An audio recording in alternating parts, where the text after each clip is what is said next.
calling Marion Bergenholtz. Ms. Bergenholtz, can you just state your present position, the party that you're affiliated with, and then if you very briefly say your points. Hold on one second. Do you have an objection, Mr. Kelly? Chairman, I was under the impression that the party is represented by counsel, that counsel speaks for that party, as opposed to the parties speaking directly.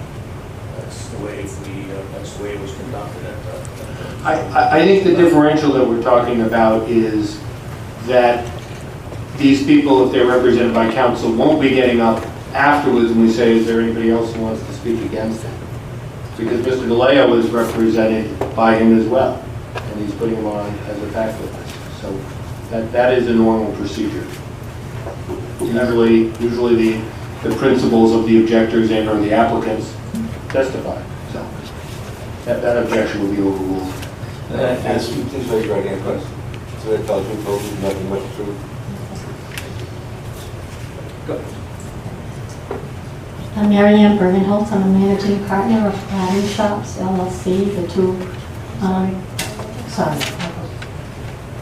Marianne Bergenholtz, 366 Hope Street in Bristol. I'm the managing partner of the Gladding Shops, which are the prior Azevedo buildings that are across the street from the proposed development.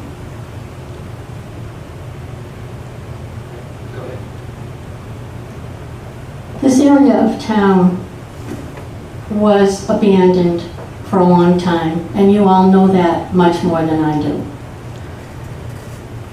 The town actually wanted to tear down those two buildings, and it became very important to us to save those buildings.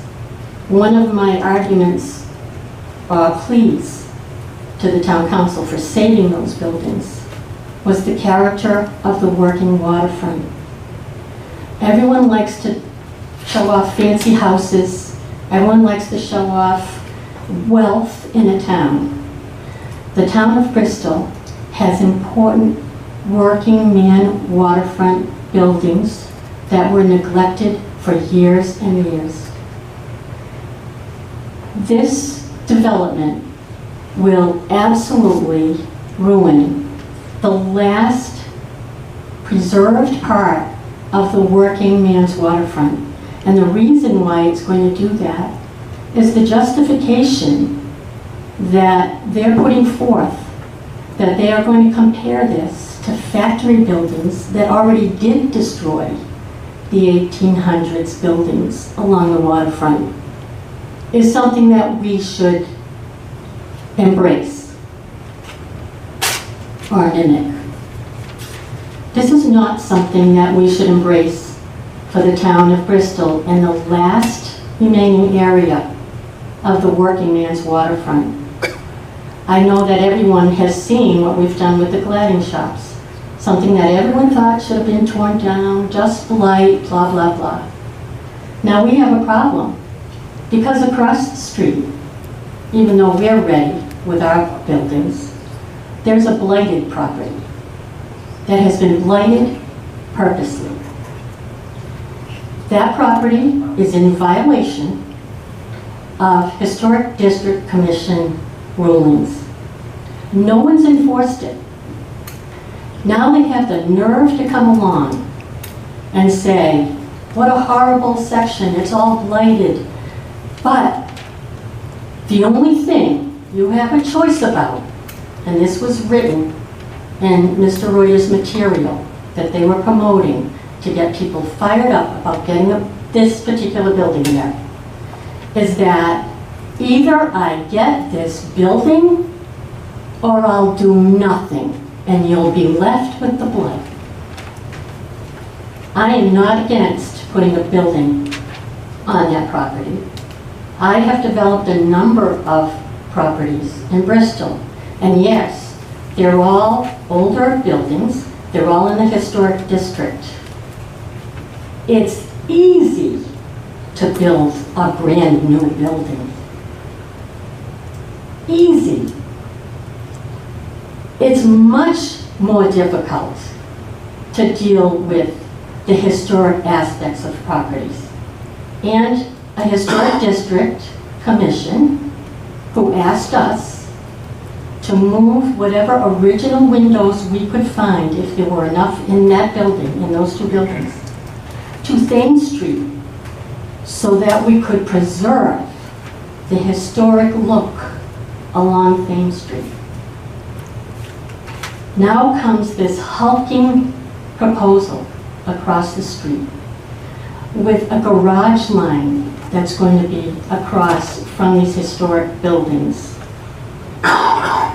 And I just have to say, this isn't as hard as what everybody is doing here and talking about. We have laws, and this is a lot where things can be built according to the law. There's really no hardship there. I have the same hardships with coastal resource management. I have the same hardships with being in a flood zone. I have the same hardships, supposedly, that we shouldn't put commercial space. You do not build responsibly, and you do not act responsibly when you allow buildings to be built so that a developer can get the fastest return in the shortest time and leave us with an eyesore that is going to become the most visible part of coming in to Bristol by the waterfront. We carefully put back tin roofs on those buildings so that it was an honor to the last existing tin shop in a working man's waterfront left in the United States. This area is sensitive. Something can be built that's sensitive.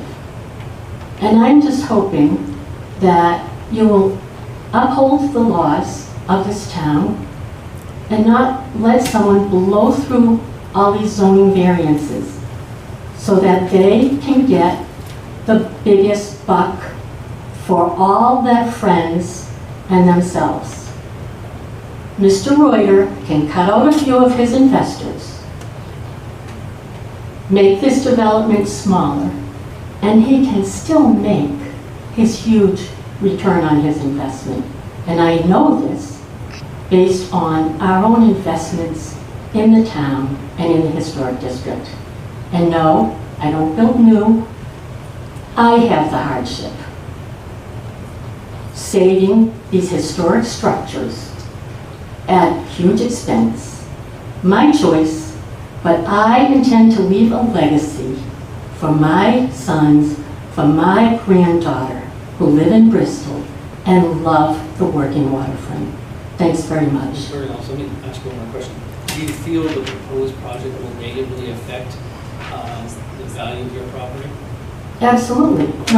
When you come in from the waterfront, when I made the proposal, when we made the proposals to the town council, and we told them all the things that we were going to do to save the tin shop.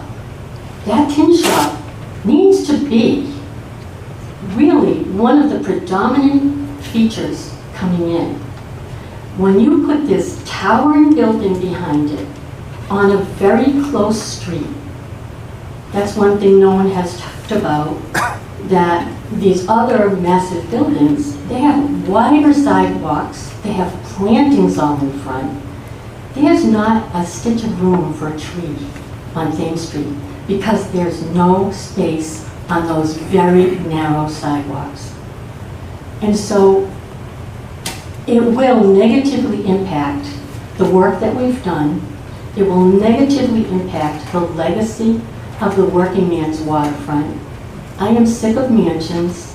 I'm sick of rich people. What I want is I want the legacy of a working waterfront to stay. Thank you. Thank you.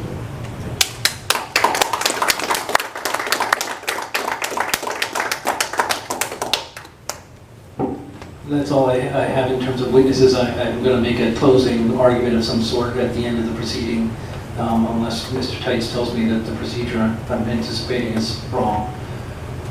which his silence indicates that I'm not wrong. Well, actually, we're hoping you're both going to waive closing arguments and submit memos instead. That's what we're hoping. I plan to make a very short argument. So, Mr. Kelly, did you have questions you wanted to ask Mrs. Bergenholtz through the chair? No, I have a couple of things I'd like to address in this binder, and I have a brief rebuttal by Mr. Hadley. When will the public speak?